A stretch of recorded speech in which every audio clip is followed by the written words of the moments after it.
مسلمانوں کو دو دو تین تین چار چار عورتوں سے نکاح کرنے کی اجازت دی، زیادہ کی حد مقرر فرما دی کہ 4 اور کم سے کم کی کوئی قید نہیں ہے ایک، اور اگر انصاف کر سکتا ہے، اور اگر انصاف نہیں کر سکتا، اگر انصاف کر سکتا ہے تو 4 بھی رکھ سکتا ہے۔ تو کچھ مستشرقین یہ اعتراض کرتے ہیں کہ اسلام مسلمانوں کو اجازت دے رہے 4 شادیوں کی، اور نبی نے خود 11 شادیاں کی ہیں۔ یہ ایک اعتراض ہے، بنتا نہیں ہے، لیکن پھر بھی چلو اگر اس نے اعتراض کر دیا تو اس کا بھی جواب علماء نے دے رکھا ہے۔ تو کہا کہ اعتراض اس لیے نہیں بنتا، اس لیے کہ ہمارے نبی سے پہلے جو انبیاء گزرے ہیں، حضرت سلیمان علیہ السلام کی 100 بیویاں تھیں، حضرت نوح علیہ السلام کے پاس جو ہے نا وہ زیادہ بیویاں تھیں، حضرت لوط علیہ السلام کے پاس زیادہ بیویاں تھیں، اسی طرح حضرت داؤد کے بارے میں آتے ہیں کہ ان کے پاس 100 بیویاں تھیں۔ تو ہمارے نبی کے لیے بھی کوئی منع نہیں ہے جتنی بھی وہ چاہیں۔ اور اگر یہ اعتراض کیا جائے کہ حضور علیہ السلام نے اس لیے زیادہ شادیاں کی کہ بندے کو خواہش ہوتی ہے کہ بھئی میرے پاس زیادہ عورتیں ہونے چاہیے، ایک رات اس کے پاس ایک رات اس کے پاس، تو ایسی بھی کوئی بات نہیں ہے۔ اس لیے کہ نبی علیہ السلام نے جب پہلی شادی کی تو آپ کی عمر مبارک 25 سال تھی، اور جب آپ نے دوسری شادی کی اس وقت آپ کی عمر تقریباً 53 سال تھی۔ 53 سال میں بندہ بڑھاپے کی طرف چلا جاتا ہے، اور 53 سال کے بعد آپ کو پتہ ہے جیسے بندہ آگے جائے گا تو بڑھاپے کی طرف جائے گا۔ اور پھر حضور نے جو 53 سال کے بعد جو شادیاں کی ہیں، اور آخری حضور علیہ السلام کی وصال کے وقت آپ کے ازواج مطہرات کی تعداد 9 تھی۔ حضرت خدیجہ کا انتقال پہلے ہو چکا تھا، اور پھر اسی طرح آپ نے جو نکاح فرمائے تو اس کے اندر بھی ایک گھر والی کا انتقال اور بھی ہو گیا آپ کی زندگی میں ہی، اور صرف آپ کے پاس 9 جو ہے نا وہ ازواج مطہرات تھی۔ تو اگر یہ اعتراض کیا جائے کہ حضور علیہ السلام نے شہوات کی وجہ سے کیا، تو یہ حق نہیں بنتا، اس لیے کہ وہ نبی ہیں اور اللہ تعالیٰ نے ان کو شارع بنا کر بھیجا ہے، تو یہ اعتراض ان پر نہیں بنتا۔ بلکہ اگر وہ چاہتے تو یہ شادیاں جوانی کی عمر میں کرتے، لیکن آپ نے آخری عمر میں فرمائی ہے 53 سال کے بعد سے، تو یہ حضور علیہ السلام کا زیادہ شادیاں کرنا جو نا ٹائم نہیں بنتا۔ آپ کو میں بتا دیتا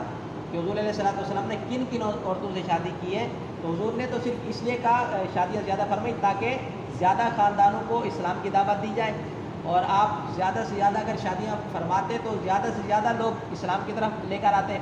اور حضور علیہ السلام نے اگر شادیاں صرف شہوت کی وجہ سے کی ہوتی کہ آپ کے اندر خواہشات تھی، تو حضور علیہ السلام نے صرف ایک شادی کی ہے جو کنواری لڑکی سے کی، حضرت عائشہ سے۔ اس کے علاوہ جتنی بھی عورتیں تھیں یا تو وہ جو ہے نا وہ بیوہ تھی یا وہ مطلقہ تھی،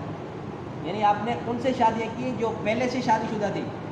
کسی کے شوہر کا انتقال ہو چکا تھا، کسی کو شوہر نے طلاق دے دی تھی، تو حضور علیہ السلام کے اندر یہ بھی خواہش نہیں تھی۔ اور دوسری بات یہ ہے کہ اگر یہ اعتراض کیا بھی جائے کہ حضور علیہ السلام نے اس وجہ سے شادی کی کہ آپ کے اندر جو ہے نا وہ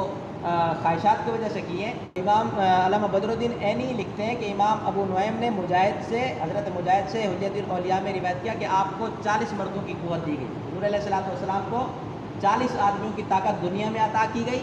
اور امام ترمذی نے جامع ترمذی میں حضرت انس سے روایت کیا کہ جنت میں مومن کو اتنی عورتوں سے جماع کی قوت دی جائے گی، تو عرض کی گئی یا رسول اللہ کیا مومن کو اتنی قوت ہوگی، یعنی کہ اتنی عورتوں سے جب وہ ہم بستری کرے گا، حقوق زوجیت ادا کرے گا، کہ اس کے اندر اتنی طاقت ہوگی؟ تو حضور نے فرمایا کہ مومن کو 100 مردوں کی طاقت دی جائے گی، جنت میں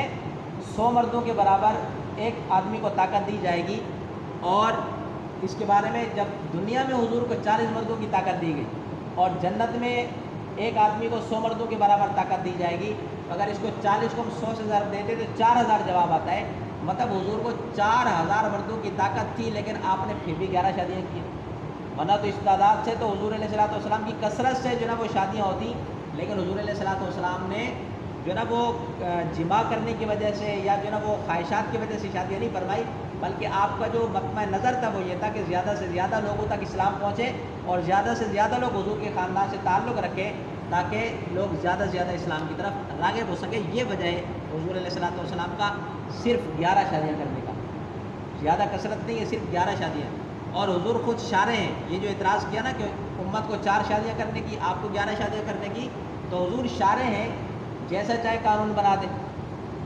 امت کے لیے 4 ہیں، آپ کے لیے 11، کوئی قید نہیں ہے، لیکن حضور نے صرف 11 شادیاں کی ہیں۔ تو یہ حضور کا جو ہے نا وہ امت کے ساتھ تعلق تھا، اور حضور علیہ السلام کا دین اسلام کے لیے یہ ایک پیغام تھا۔ اور سوچیں کہ ایک انسان 2 بیویوں کے درمیان انصاف نہیں کر پاتا، اور حضور نے 11 عورتوں سے نکاح کیا اور سب کے حقوق بھی صحیح ادا کیے۔ کسی عورت نے حضور کی گھر والیوں میں سے یہ نہیں کہا کہ حضور نے میراث ادا نہیں کیا، یا حضور نے جو نا وہ فلاں کو لباس دیا مجھے لباس نہیں دیا، فلاں کو اچھا کھانا دیا مجھے کھانا نہیں دیا، ایسا کوئی سوال ہمیں تاریخ میں نہیں ملتا۔ تو حضور علیہ الصلوۃ والسلام نے یہ بتا دیا کہ میں تمہارے جیسا نہیں ہوں، تم 2 بیویوں کو نہیں سنبھال سکتے، اور میں نے 11 عورتوں کو اپنے پاس رکھا اور سب کو حقوق زوجیت بھی ان کے ادا کیا اور سب کے ساتھ انصاف بھی کیا۔ تو مطلب یہ ہے کہ انبیاء کا رتبہ عام انسانوں سے افضل ہوتا ہے، اور اللہ رب الجلال نے آپ کو یہ طاقت اور قوت عطا فرمائی تھی، اور نبی علیہ الصلوۃ والسلام نے وہ کر کے بتایا دنیا میں